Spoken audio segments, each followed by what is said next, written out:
ನಮಸ್ಕಾರ ಗೆಳೆಯರಿ, ನಮ್ಮ ಯೂಟ್ಯೂಬ್ ಚಾನಲ್ಗೆ ತಮಗೆ ಆತ್ಮೀಯವಾದ ಸ್ವಾಗತ. 19 ಡಿಸೆಂಬರ್ 2024ರಂದು ಕೊಡಗು ಜಿಲ್ಲೆಯ DCC ಬ್ಯಾಂಕ್ನಲ್ಲಿ ಕಿರಿಯ ಸಹಾಯಕ ಹುದ್ದೆಗಳಿಗೆ ಒಂದು ನೇಮಕಾತಿ ಪ್ರಕಟಣೆಯನ್ನು ಬ್ಯಾಂಕ್ ವತಿಯಿಂದ ಹೊರಡಿಸಲಾಗಿದೆ. ಬ್ಯಾಂಕ್ನಲ್ಲಿ ಖಾಲಿ ಇರುವಂತಹ ಕಿರಿಯ ಸಹಾಯಕ ಹುದ್ದೆಗಳನ್ನು ನೇರ ನೇಮಕಾತಿ ಮೂಲಕ ಭರ್ತಿ ಮಾಡಲು ಈ ಒಂದು ನೇಮಕಾತಿ ಪ್ರಕಟಣೆಯನ್ನು ಹೊರಡಿಸಿ ಅರ್ಜಿಯನ್ನು ಆಹ್ವಾನಿಸಲಾಗಿದೆ. ಈ ಕಿರಿಯ ಸಹಾಯಕ ಹುದ್ದೆಯು ಗ್ರೂಪ್ ಸಿಗೆ ತತ್ಸಮಾನವಾದಂಥ ಒಂದು ಹುದ್ದೆಯಾಗಿರುತ್ತದೆ ಮತ್ತು ಈ ಹುದ್ದೆಗೆ ಸಂಬಂಧಿಸಿದಂತೆ ವೇತನ ಶ್ರೇಣಿಯನ್ನು ನೋಡುವುದಾದರೆ 30,000 ರೂಪಾಯಿಯಿಂದ ಆರಂಭವಾಗಿ 58,000 ರೂಪಾಯಿ ಈ ಹುದ್ದೆಯ ಒಂದು ವೇತನ ಶ್ರೇಣಿಯಾಗಿರುತ್ತದೆ. ಇನ್ನು ಈ ಹುದ್ದೆಗಳಿಗೆ ಸಂಬಂಧಿಸಿದಂತೆ ಈ ಹುದ್ದೆಗಳ ವರ್ಗೀಕರಣವನ್ನು ನೋಡುವುದಾದರೆ ಸಾಮಾನ್ಯ ಅಭ್ಯರ್ಥಿಗಳಿಗೆ 14 ಹುದ್ದೆಗಳನ್ನು ಮೀಸಲಿರಿಸಲಾಗಿದೆ ಮತ್ತು ಪರಿಶಿಷ್ಟ ಜಾತಿಯವರಿಗೆ 5 ಹುದ್ದೆಗಳು, ಪರಿಶಿಷ್ಟ ಪಂಗಡದವರಿಗೆ 3 ಹುದ್ದೆಗಳು, ಪ್ರವರ್ಗ 1ದವರಿಗೆ 2 ಹುದ್ದೆಗಳು, ಪ್ರವರ್ಗ 2ಎದವರಿಗೆ 5 ಹುದ್ದೆಗಳು, 2B ಜನರಿಗೆ 5 ಹುದ್ದೆಗಳು ಮತ್ತು ಪ್ರವರ್ಗ 3ಎದವರಿಗೆ 1 ಹುದ್ದೆ, ಪ್ರವರ್ಗ 3B ದವರಿಗೆ 1 ಹುದ್ದೆಯನ್ನು ಹೀಗೆ ಒಟ್ಟಾರೆಯಾಗಿ 32 ಹುದ್ದೆಗಳ ನೇಮಕಾತಿಯಾಗಿ ಒಂದು ಅರ್ಜಿಯನ್ನು ಆಹ್ವಾನಿಸಲಾಗಿದೆ.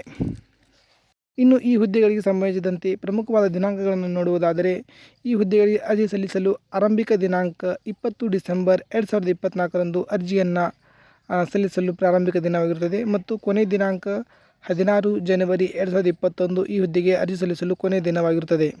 ಇನ್ನು ಈ ಹುದ್ದೆಗೆ ಅರ್ಜಿ ಸಲ್ಲಿಸಿದಂಥ ಅಭ್ಯರ್ಥಿಗಳು ಶುಲ್ಕ ಪಾವತಿಸಲು ಕೊನೆಯ ದಿನಾಂಕ ನೋಡುವುದಾದರೆ 17 ಜನವರಿ 2025. ಅರ್ಹ ಅಭ್ಯರ್ಥಿಗಳು ಅರ್ಜಿ ಸಲ್ಲಿಸಲು ಬ್ಯಾಂಕಿನ ಅಧಿಕೃತ ವೆಬ್ಸೈಟ್ ಮೂಲಕ ಅರ್ಜಿಯನ್ನು ಸಲ್ಲಿಸಬಹುದಾಗಿರುತ್ತದೆ.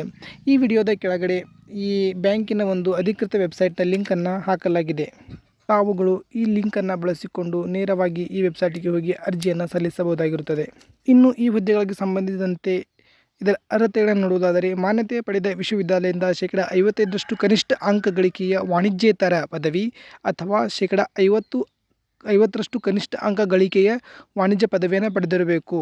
ಅಂದರೆ BA ಪದವಿಯನ್ನು ಪಡೆದಂಥ ಅಭ್ಯರ್ಥಿಗಳು ಕನಿಷ್ಠವಾಗಿ 55 ಅಂಕಗಳನ್ನು ಪಡೆದಿರಬೇಕು ಮತ್ತು ಕಾಮರ್ಸ್ ಪದವಿ ಪಡೆದಂಥ ಅಭ್ಯರ್ಥಿಗಳು ಕನಿಷ್ಠವಾಗಿ 50 ಅಂಕಗಳನ್ನು ಪಡೆದಿರಲೇಬೇಕು. ಇನ್ನು ವಿಶೇಷವಾಗಿ ನೋಡುವುದಾದರೆ ಡಿಪ್ಲೊಮಾ ಇನ್ ಕೋಆಪರೇಟಿವ್ ಮ್ಯಾನೇಜ್ಮೆಂಟ್ ಮತ್ತು ಸ್ನಾತಕೋತ್ತರ ಪದವಿ ಪಡೆದವರಿಗೆ ಮೊದಲ ಆದ್ಯತೆಯನ್ನು ನೀಡಲಾಗುವುದು. ಇನ್ನೊಂದು ನೋಡುವುದಾದರೆ ಈ ಹುದ್ದೆಗಳಿಗೆ ಕಂಪ್ಯೂಟರ್ ಜ್ಞಾನ ಕಡ್ಡಾಯವಾಗಿರುತ್ತದೆ ಮತ್ತು ಕನಿಷ್ಠ 6 ತಿಂಗಳಿಗಿಂತ ಕಡಿಮೆ ಇಲ್ಲದಂಥ ಒಂದು ಕಂಪ್ಯೂಟರ್ ಸರ್ಟಿಫಿಕೇಟನ್ನು ತಾವು ಪಡೆದುಕೊಂಡಿರಲೇಬೇಕಾಗುತ್ತದೆ.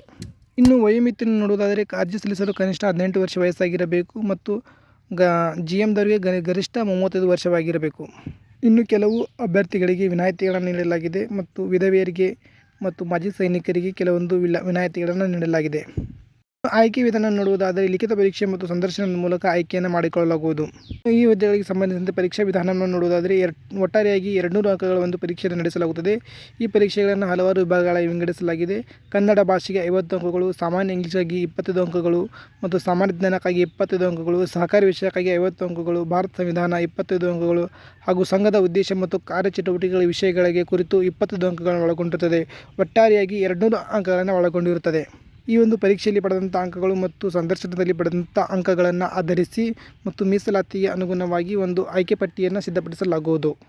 ಇದರ ಆಧಾರದ ಮೇಲೆಯೇ ಅಭ್ಯರ್ಥಿಗಳನ್ನು ಆಯ್ಕೆ ಮಾಡಿಕೊಳ್ಳಲಾಗುವುದು.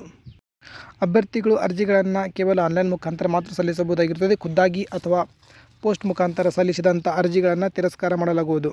ಇನ್ನು ಈ ಹುದ್ದೆಗಳಿಗೆ ಸಂಬಂಧಿಸಿದಂತೆ ಪರೀಕ್ಷಾ ಶುಲ್ಕವನ್ನು ನೋಡುವುದಾದರೆ ಸಾಮಾನ್ಯ ಅಭ್ಯರ್ಥಿ ಮತ್ತು ಹಿಂದುಳಿದ ಅಭ್ಯರ್ಥಿಗಳಿಗೆ 1750 ರೂಪಾಯಿ ಮತ್ತು ಪರಿಶಿಷ್ಟ ಪಂಗಡ, ಪರಿಶಿಷ್ಟ ಜಾತಿ, ಪ್ರವರ್ಗ 1 ಮಹಿಳೆಯರಿಗೆ ಮತ್ತು ಅಂಗವಿಕಲರಿಗೆ 1250 ರೂಪಾಯಿಗಳನ್ನು ಪರೀಕ್ಷಾ ಶುಲ್ಕವಾಗಿ ನಿಗದಿಪಡಿಸಲಾಗಿದೆ. ಪರೀಕ್ಷಾ ಶುಲ್ಕವನ್ನು ಆನ್ಲೈನ್ನಲ್ಲಿ ತುಂಬಿ ಆ ಚಲನನ್ನು ಡೌನ್ಲೋಡ್ ಮಾಡಿಕೊಂಡು ಅದನ್ನು ಮತ್ತೆ ಬ್ಯಾಂಕಿನ ವೆಬ್ಸೈಟ್ನಲ್ಲಿ ಅಪ್ಲೋಡ್ ಮಾಡಬೇಕಾಗಿರುತ್ತದೆ. ಎಲ್ಲ DCC ಬ್ಯಾಂಕ್ಗಳಲ್ಲೂ ಪರೀಕ್ಷಾ ಶುಲ್ಕವನ್ನು ಅತಿ ದುಬಾರಿಯಾಗಿ ನಿಗದಿಪಡಿಸಲಾಗಿರುತ್ತದೆ. ಯಾವ ಕಾರಣಕ್ಕಾಗಿ ಇಂಥ ಒಂದು ದೊಡ್ಡ ಪ್ರಮಾಣದ ಒಂದು ಪರೀಕ್ಷಾ ಶುಲ್ಕವನ್ನು ಎಲ್ಲ DCC ಬ್ಯಾಂಕ್ಗಳು ನಿಗದಿಪಡಿಸುತ್ತವೆಯೋ ಗೊತ್ತಿಲ್ಲ.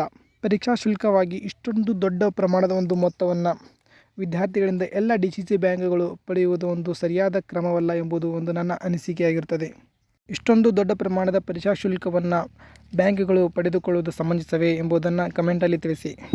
ಇನ್ನು ಈ ಹುದ್ದೆಗಳಿಗೆ ಯಾವ ರೀತಿಯಾಗಿ ಅರ್ಜಿ ಸಲ್ಲಿಸುವುದು ಎಂಬುದರ ಸಂಪೂರ್ಣ ವಿಡಿಯೋ ಬೇಕಾಗಿದ್ದಲ್ಲಿ ಕಮೆಂಟಲ್ಲಿ ತಿಳಿಸಬಹುದಾಗುತ್ತದೆ. ಅತಿ ಹೆಚ್ಚು ಕಮೆಂಟ್ಗಳು ಬಂದಲ್ಲಿ ಈ ಹುದ್ದೆಗಳಿಗೆ ಯಾವ ರೀತಿಯಾಗಿ ಅರ್ಜಿ ಸಲ್ಲಿಸುವುದು ಎಂಬುದರ ಒಂದು ಸಂಪೂರ್ಣ ವಿಡಿಯೋವನ್ನು ಈ ಚಾನಲಲ್ಲಿ ಅಪ್ಲೋಡ್ ಮಾಡಲಾಗುವುದು.